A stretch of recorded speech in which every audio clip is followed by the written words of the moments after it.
കരാറൊപ്പിട്ട PM-ശ്രീയിൽ നിന്ന് പിന്മാറാൻ മന്ത്രിസഭ തീരുമാനിച്ച് 15 ദിവസത്തിന് ശേഷം സംസ്ഥാന സർക്കാർ കേന്ദ്ര സർക്കാരിന് കത്ത് കൈമാറി.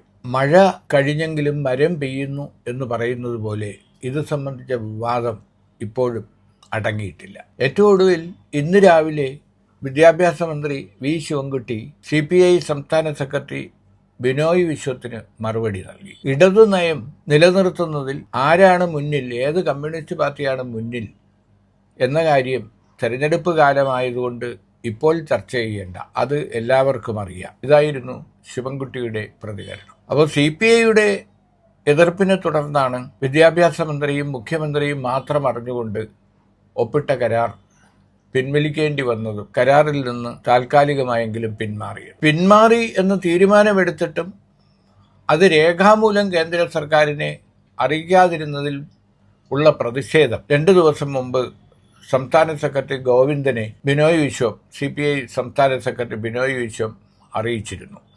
അതിനു പിന്നാലെ CPI മന്ത്രിമാർ മുഖ്യമന്ത്രിയെ കണ്ട് തങ്ങൾക്കുള്ള പ്രതിഷേധം അറിയിക്കുകയും ചെയ്തു. അങ്ങനെ സമ്മർദ്ദങ്ങൾക്കൊടുവിലാണ് രേഖാമൂലം PM-ശ്രീയിൽ നിന്ന് പിന്മാറി എന്ന വിവരം സംസ്ഥാന സർക്കാർ കേന്ദ്ര സർക്കാരിനെ അറിയിച്ചത്. എന്തായാലും തദ്ദേശ തെരഞ്ഞെടുപ്പും നിയമസഭാ തെരഞ്ഞെടുപ്പും എല്ലാം വന്നതുകൊണ്ട് ഇക്കാര്യത്തിൽ ഒരു തീരുമാനമെടുക്കാൻ, പിന്നോട്ടു പോകാൻ CPM നിർബന്ധിതമായി എന്ന് തന്നെ പറയേണ്ടി വരും. അപ്പോൾ BJPയെ പോലുള്ള ഒരു വർഗീയ ഫാസിസ്റ്റ് ശക്തിയുമായി ഒത്തുപോകാൻ ഒരിക്കലും ഇടതുപക്ഷത്തിന് കഴിയില്ല, ദേശീയ തലത്തിൽ കഴിയില്ല.